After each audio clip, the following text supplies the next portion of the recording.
And it all comes down to data at the end of the day. What's missing is you can't build those services for people and at scale for organizations or for countries until you get the data quality right. And that's what's missing. And there are some brilliant businesses out there that are trying to solve that problem retrospectively. But our view is you've got to solve that at the beginning. You need reliable, verified data on skills and capability and potential and aptitude and all of those things. And if you can, then you can establish the sorts of high quality, versatile, scalable, personalized services on the back of that's going to change the game here.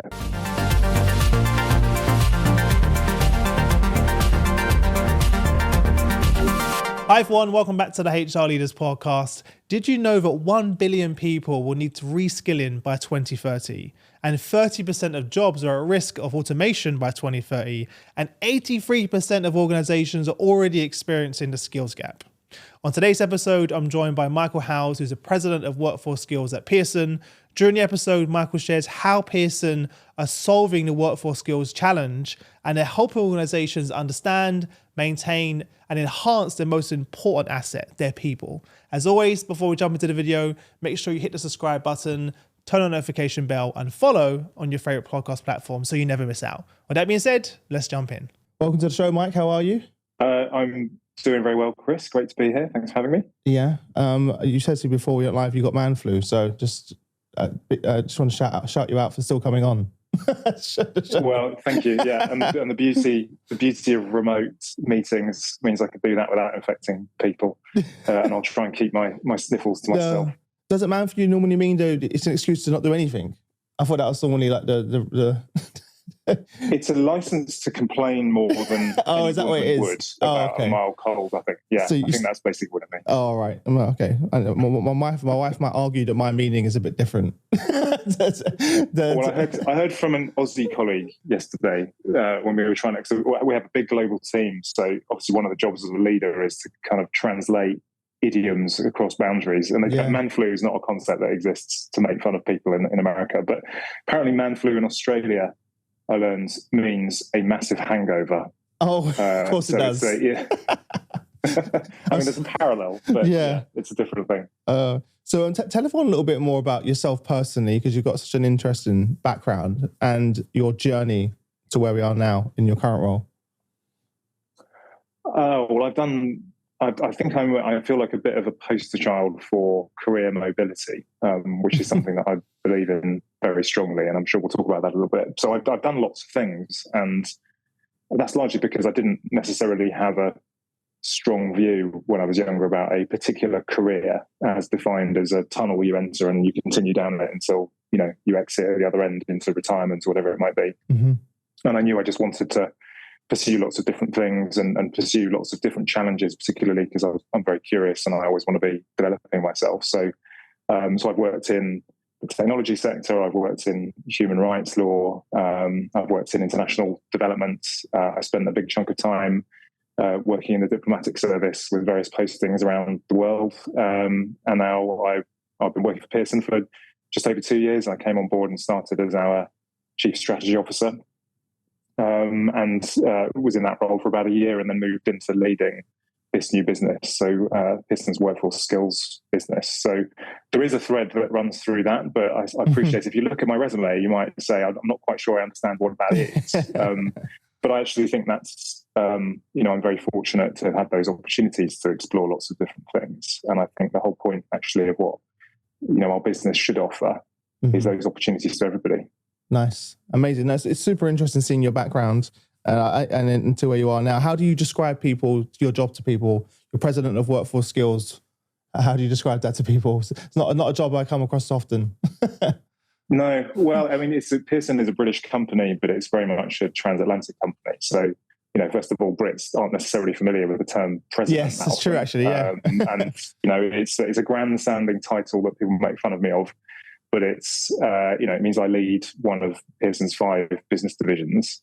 And the workforce skills piece is really just about the focus that the company has now on supporting people through their careers and through their learning and working life. Most people around the world will know something about Pearson, and in particular because of our focus on childhood education up through into higher education, professional assessments, English and other language learning services. But this is the first time we've really prioritized supporting people through the rest of their careers. And of course, the whole point of, or one of the big purposes of the formal education system everywhere in the world is to prepare people for work. And as we all know, your learning doesn't stop there, and the world doesn't stop changing when you graduate from high school or from college or whatever your path might be. Mm-hmm. And so our mission is to support people and the organizations that they work for through what is the bulk of our lives together. Yeah. Well, talking of workforce skills, I didn't go to school, so I don't have any formal education. So my journey started at work. So my first job I got was at 17. And so I kind of barely got through secondary school, didn't even turn up for half the exams, to be honest, and wanted to get straight into work to make money to help out my family. My mum was a single parent with 4 kids. And I thought, college, university sounds like a great idea, but we can barely afford dinner, literally. Right.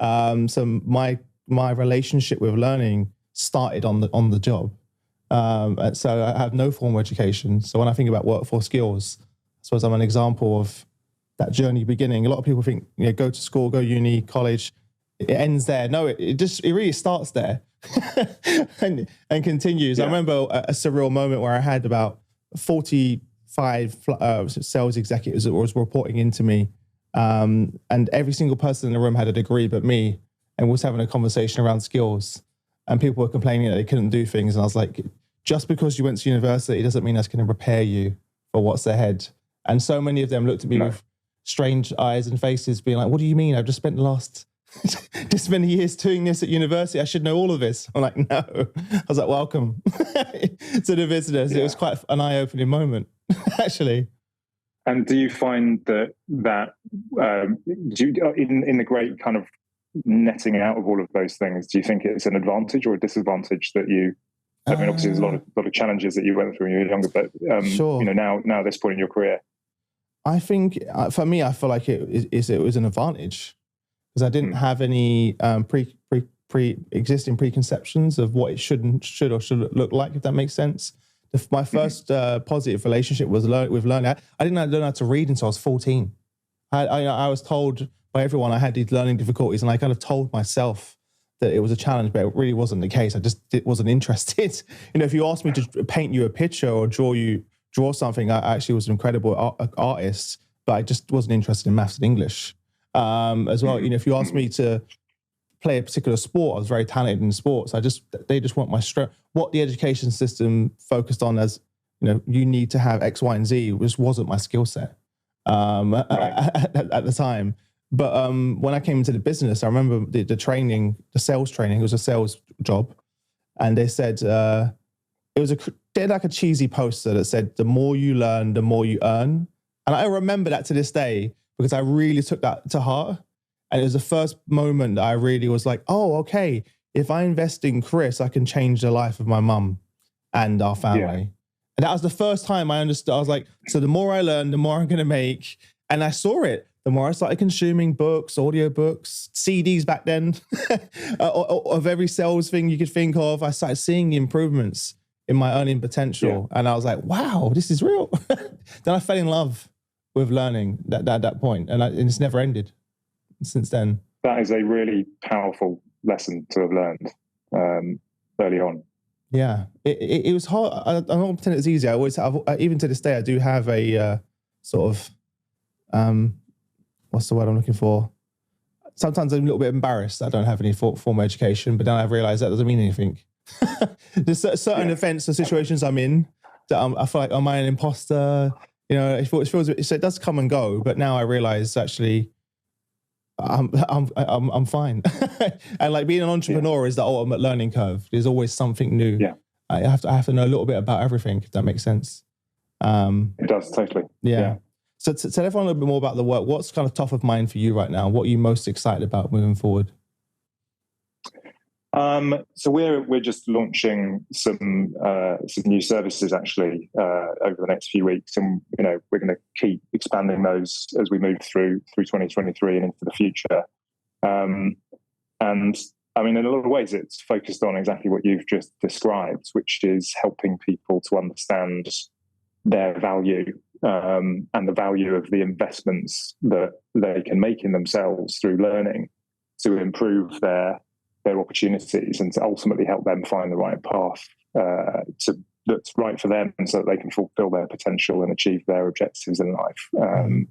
And we're also making sure that that's the foundation of a set of services for the organizations that they work for, because we think that's where the most important problems to solve are in the world of work at the moment, is helping people to be successful and helping organizations grow as their people grow, and recognizing that we all know people are the most valuable commodity in any organization, and in particular in the world of commerce. And it's really ironic that it's also in many ways the least understood part of the way that organizations and companies operate is their people, because people are unique and variable and different and challenging from one moment to the next, but also incredibly exciting and powerful, and the sources of all great ideas and creativity. So our services are intended to really bring some new capability into that space that we think, looking at the market as we have been for the last 12 months or so, is missing.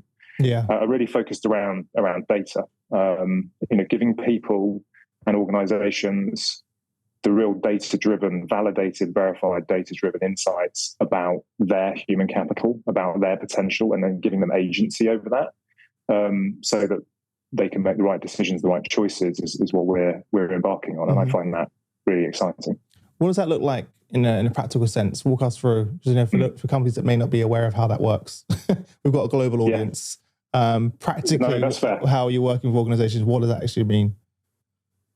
So we, over the last 12 months, we made 2 acquisitions of 2 startups called Fathom and Credly, which some of your listeners might have heard of. And we've essentially integrated those 2 businesses and their technology and services together with some Pearson assets into a single platform. And are these like an LMS or LXP? Well, so Fathom is a future-looking predictive analytics, an AI company that's focused on tools like strategic workforce planning, future capability modeling, job corridors, skills assessments for organizations. And Credly is the world's largest network of verified skills and individuals with verified skills. Good combination. I can see why you bought them now. good combo. Yeah. And so what we're offering now is a platform that connects all of that together and essentially helps companies to understand at the individual level, what skills have they got in their organization, and then look at that in a future-looking context. Where are they today?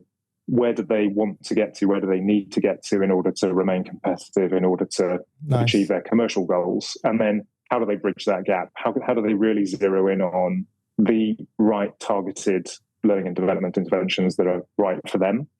And then essentially the same set of services for individuals, employees as consumers within that organization. So it's a single platform, a single app that allows individuals and organizations to navigate through that with we think, focus on real-time, verified, future-looking skills. Amazing.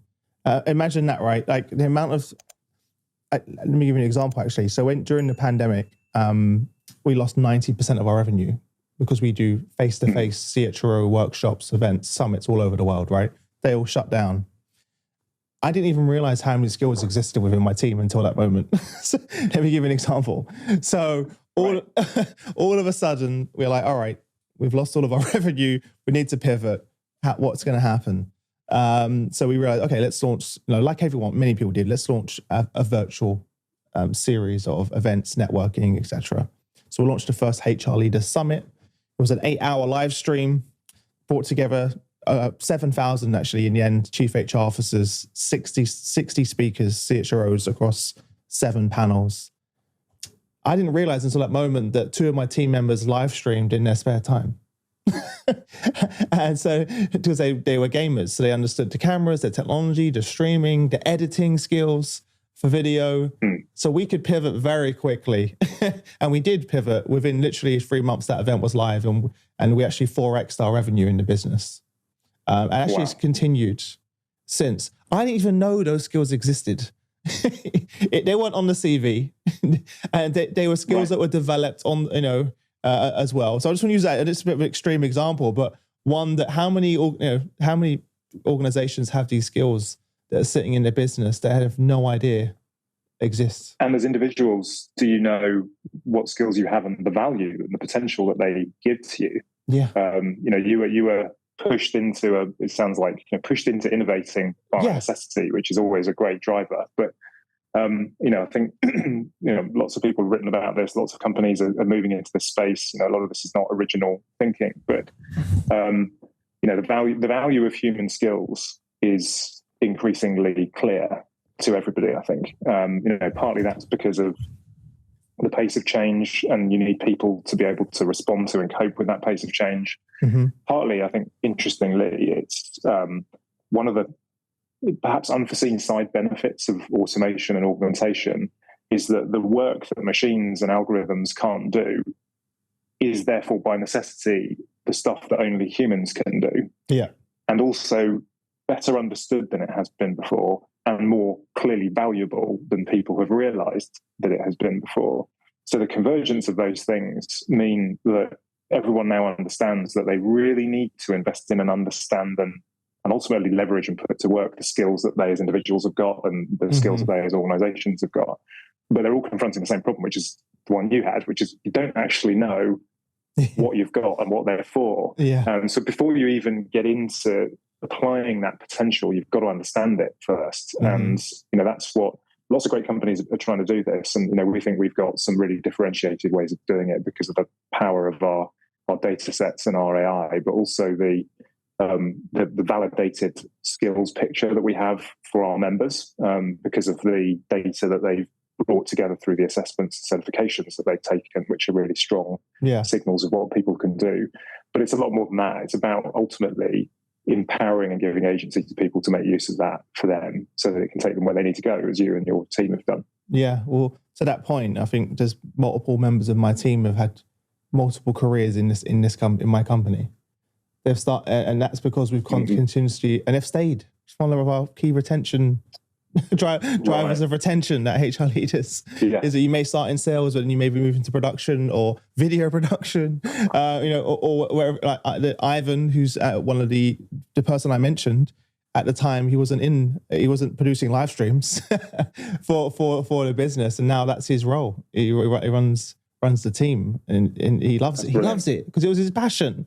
He just didn't realize he could make a career out of it as well. We pride ourselves on hiring in that way. And I said slightly conceitedly at the beginning, I feel like a bit of a poster child myself for career mobility. That's because I've been very, very fortunate. But what we're trying to do and really make available to everybody is the ability to find those opportunities for you, because you can prove what you can do. Yeah. We're coming out of a legacy model that's been there for decades, where opportunity is essentially defined by what you've done.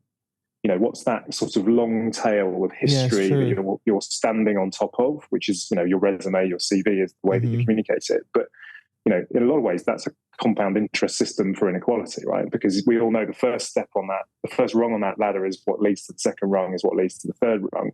And if the first rung on that ladder is the circumstances of your birth and the socioeconomic status of your family, no matter how great any kind of education system has been, we all know that's still the biggest indicator of future success. And you're an example of how that is just plain wrong. It shouldn't work like that. It is, but by the way, on that point, it is like in my friends, I grew up obviously in East London in an area the council would say that still has the highest crime rate in the UK, which is terrible to say. And most of my friends and family still live there. And their first comment that comes out of their mouth is blaming, and the part of it is right, but having that victim mentality of this is what we grew up with, this is all we're ever going to be. And I'm trying to obviously say to them, you can be more. Like, you don't have to be a victim of your circumstances. I don't have any education, but I still made something of myself as well. And unfortunately, they're like really stuck in this vicious cycle. It's hard to explain. But you're right to that point that you just mentioned.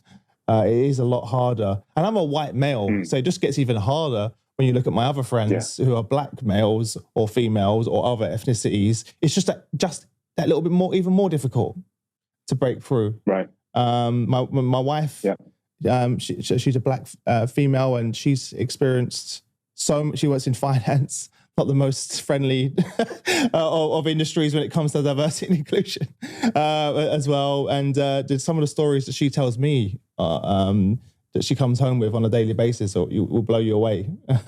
The things that she has to deal with on a daily basis. Me. Yeah.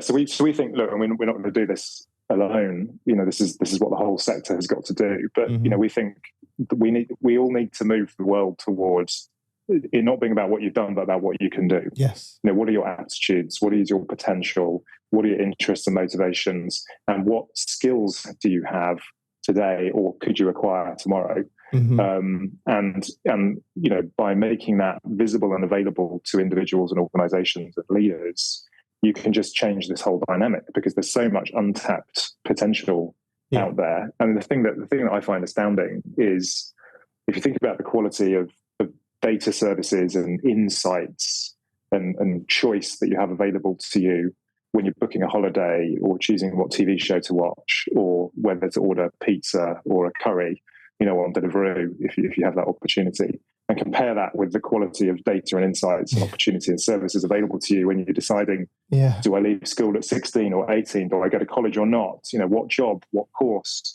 It's kind of mind-boggling. The quality of is so different, and it's crazy when you say that. Like that.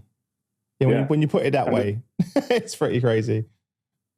And it all comes down to data at the end of the day. What's missing is you can't build those services for people and at scale for organizations or for countries until you get the data quality right. And that's what's missing. And there are some brilliant businesses out there that are trying to solve that problem retrospectively. But our view is you've got to solve that at the beginning. You need reliable, verified data on skills and capability and potential and attitude and all of those things.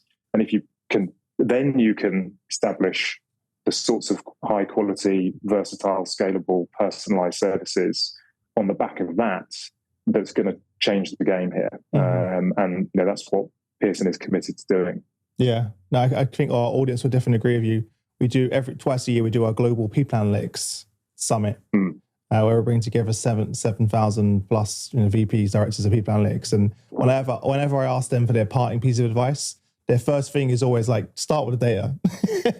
Get the data right, figure out where this data lives in the business, focus there. Because if you don't get that right, you can have the best tools in the world, the fanciest tools in the world. It doesn't matter, as well. So I definitely agree with you. So how does that work then? When you partner with a company, is it, okay, everyone in the entire company has to do a skills assessment? What's the onboarding process? I'm just curious to feel like, what does that look like in the practical? So there's a couple of phases at the beginning. So there's an onboarding process for the organization, where we benchmark and baseline and ingest their data in partnership with them. And as part of that, we help them get an understanding of all of their different roles and their hierarchy and the skills that exist within those roles, and give them essentially a kind of a GPS, a Google Maps system for their organization's skills base and the roles within it that they've never had before. And the ability to compare and understand that in the context of the world outside as well, because every organization rightly has its own view on how to think about skills and structure and culture, all of those things. But equally, understanding that in the context of what's going on in the rest of the world and what's normal, what's not, what's good, what's not, is a key part of that process. And the second part of it is inviting employees to connect directly where they've got existing profiles with us. 20 million existing Credly network users, growing at about 90,000 a week at the moment, tend to be very career motivated, highly trained professional people. So lots of organizations have got people with those profiles in. And by connecting the two, essentially the individual employee as a consumer, and I think this is to the point that we were saying about your staff, your team, people recognizing the value they get from working with you and seeing their time with that particular company as an investment in them is a really important part of this. But so what it allows the consumer, the employee, to do is to make sure that everything they do while they're in employment with that organization, for however long it might be, is something that they can capture and own the value of. Ultimately, it's their data, and they take it with them, and they can use it to think about where it's going to take them in their career. So that's the first benefit.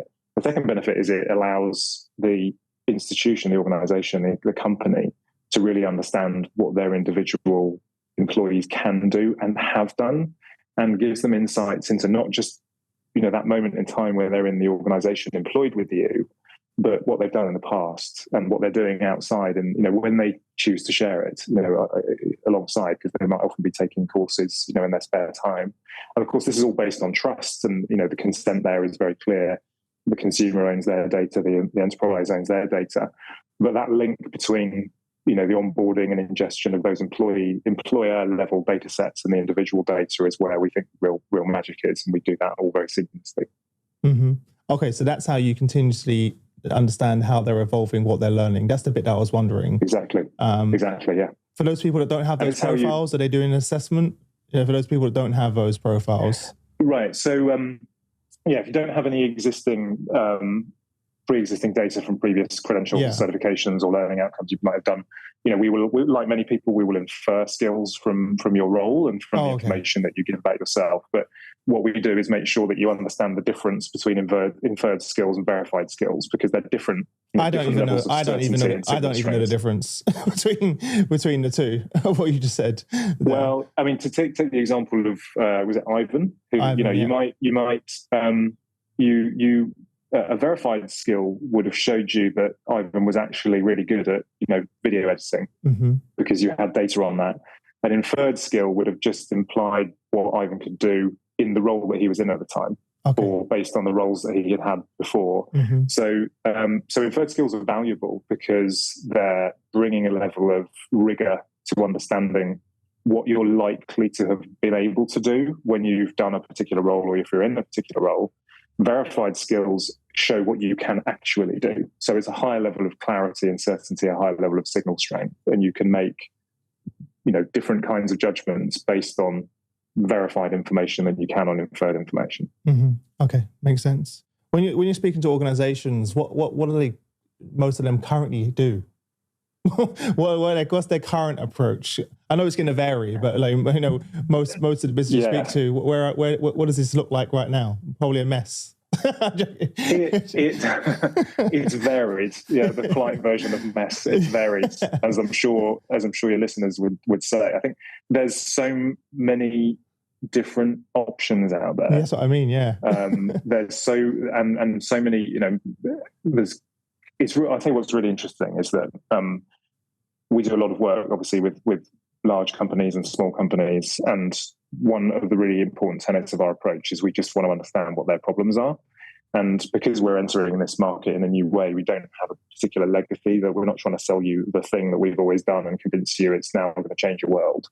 We're trying to solve, or we are solving, the problems today and where they're going tomorrow. And if you ask a company that's at the beginning of this journey, or a company that's been involved in it for 2 or 3 years, you get remarkably similar answers, which is, it's all too fragmented, it's all too complicated, and I really don't know how to get the value from the opportunities and the options that are out there in the market.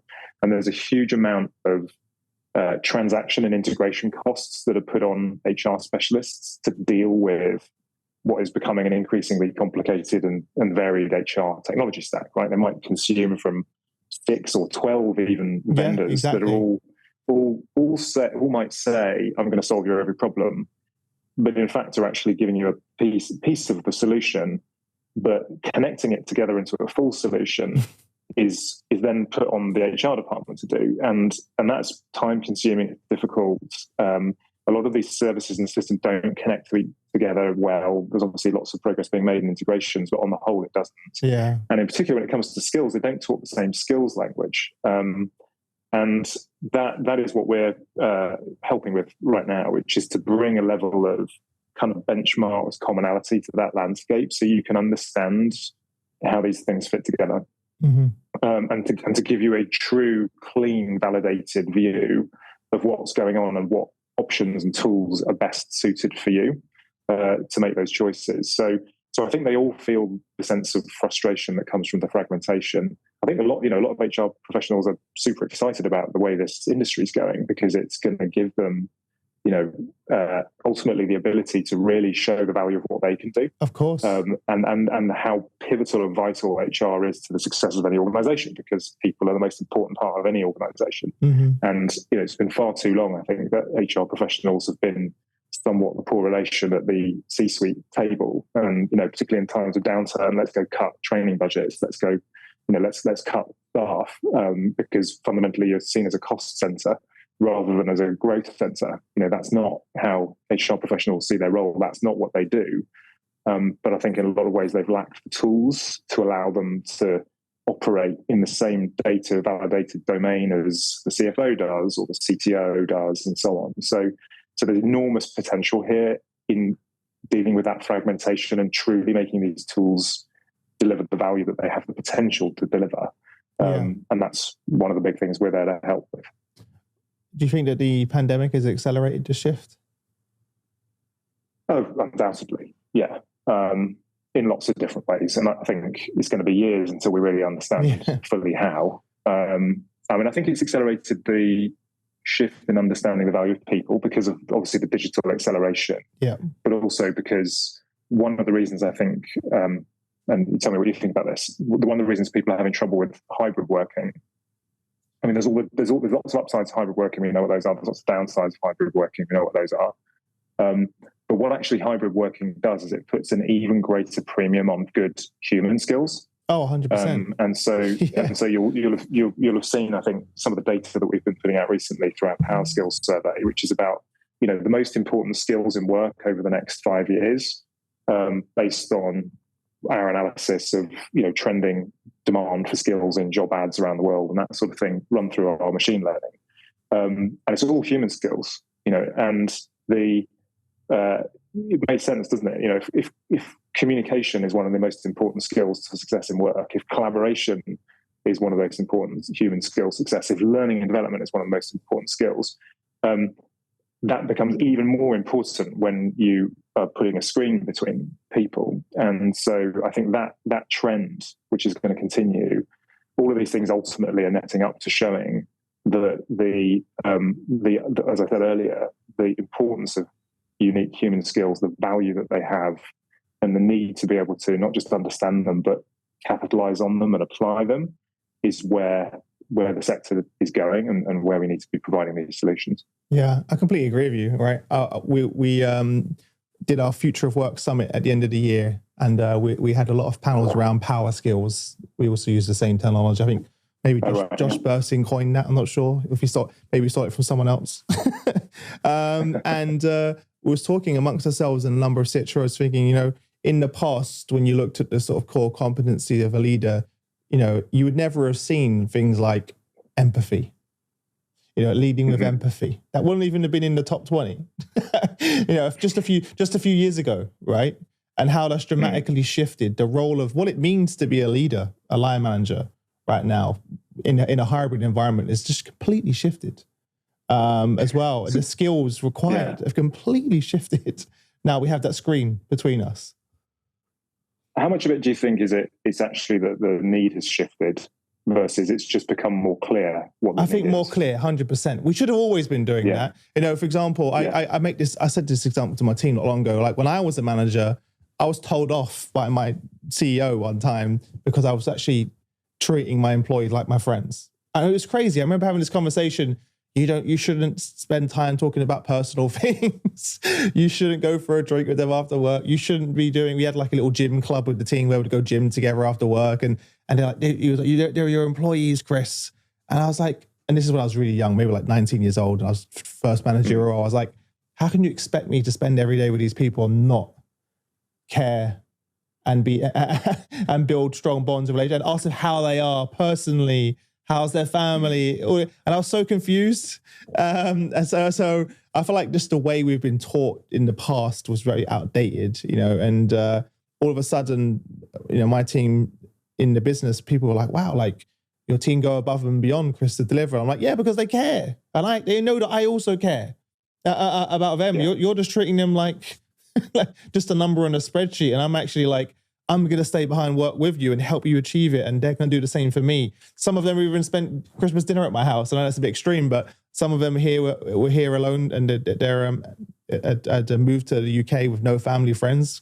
Come spend dinner at my house as well. But it just, to your point, like I feel like it was a needed shift, and a pandemic just put a spotlight on it. And if you were a bad manager, going hybrid just made it worse. And if you were a great manager, it went the other direction, and it was highlighted that, because those are the skills that all of a sudden became important. If that makes sense.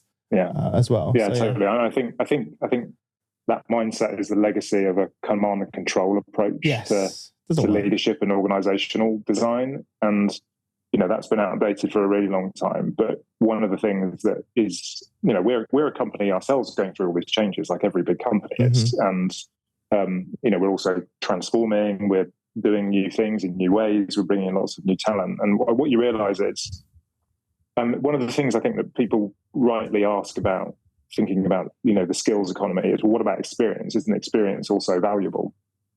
To which the answer is, yes, of course it is. And it's really the two things together that give you the magic. But, skills don't necessarily give you a clear indication about experience, but equally experience doesn't give you a clear indication about skills. And that's kind of the problem, is that we've been trying to infer skills from experience.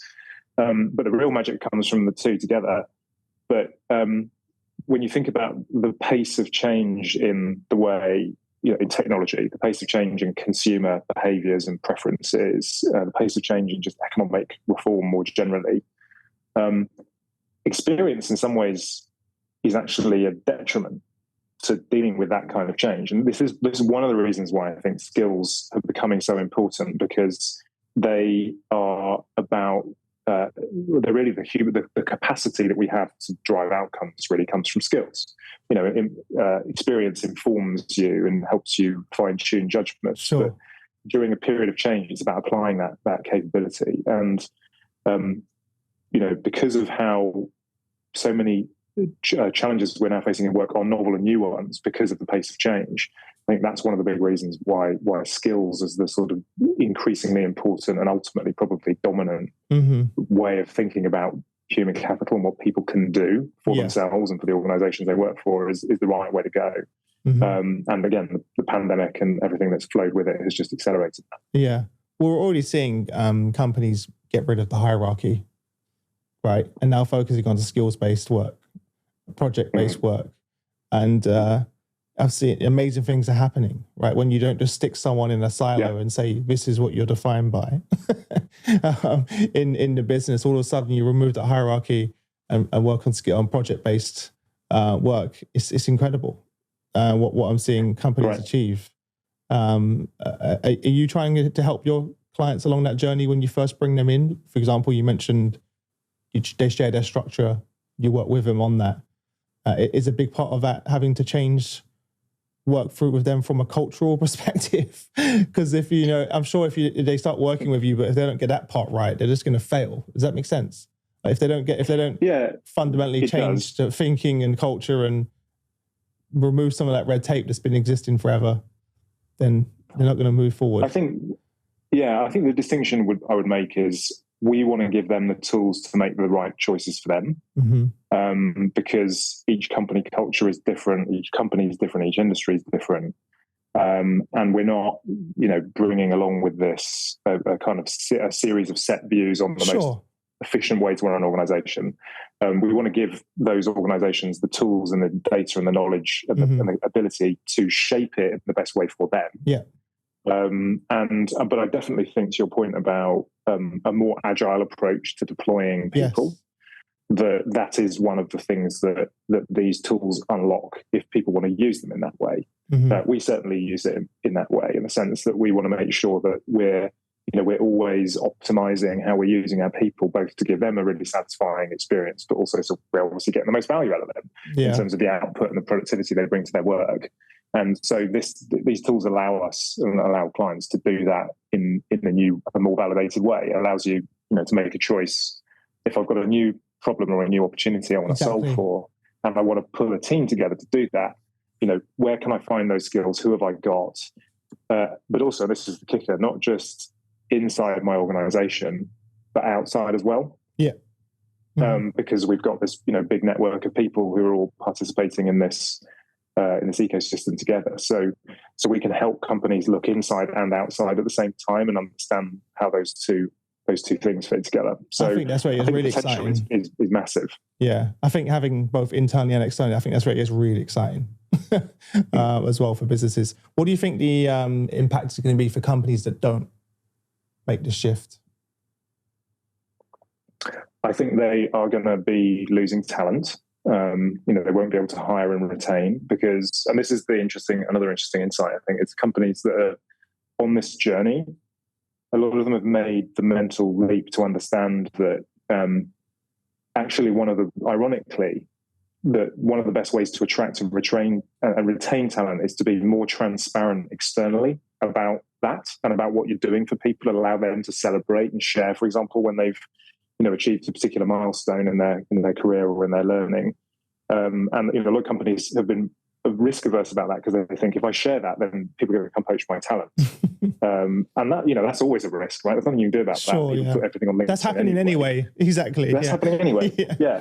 But actually the most important thing is to be a place that people want to be and want to stay. And if they, employees are increasingly consumers, right? They think about, we make choices about who we want to spend time with. Do we believe in the purpose of the company? Do we like the culture? And above all, do we feel that we're going to get something from the experience, not just a salary, but are we going to develop and extend our opportunities in our career? So I think if companies don't do this, they're just going to become uncompetitive at the end of the day. And I think that argument has been won already, to be honest. Yeah, we're already seeing it. And again, that's just another thing that the pandemic highlighted, right? Like I saw so many friends and family members that I thought would never leave their role move. And it was, people had a lot of time to think. And they realized, is this really what I want to do? Is this really aligned with my purpose and my why? And they're like, yeah, it's really not. and it's also how those companies obviously stepped up during that time and supported them, et cetera, as well, was a big part of that as well. But I think you're right. Now, more people entering, even some of the young people I'm interviewing recently. It's so like when I was young, I just wanted a job or somewhere to work. And now I'm getting questions like, what is the why? What is the purpose of HR leaders? They want to make sure it's aligned with theirs. And I'm like, oh, wow. Okay. Like this is now, it's a very different generation in some ways of totally. Looking at, and they're asking me about their career development and training as well. And a real emphasis on how are you going to develop and grow me? What does that path look like? And I'm like, well, okay.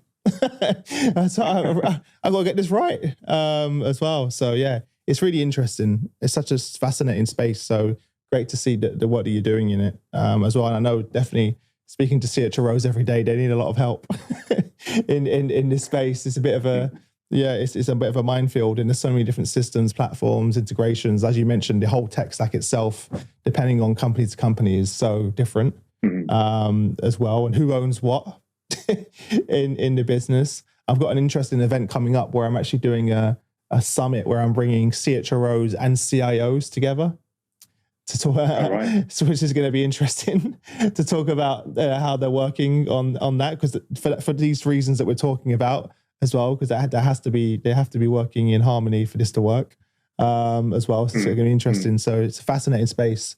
Listen, before I let you go, I've realized I could just talk to you forever at this point. What advice would you give to the HR leaders that are listening?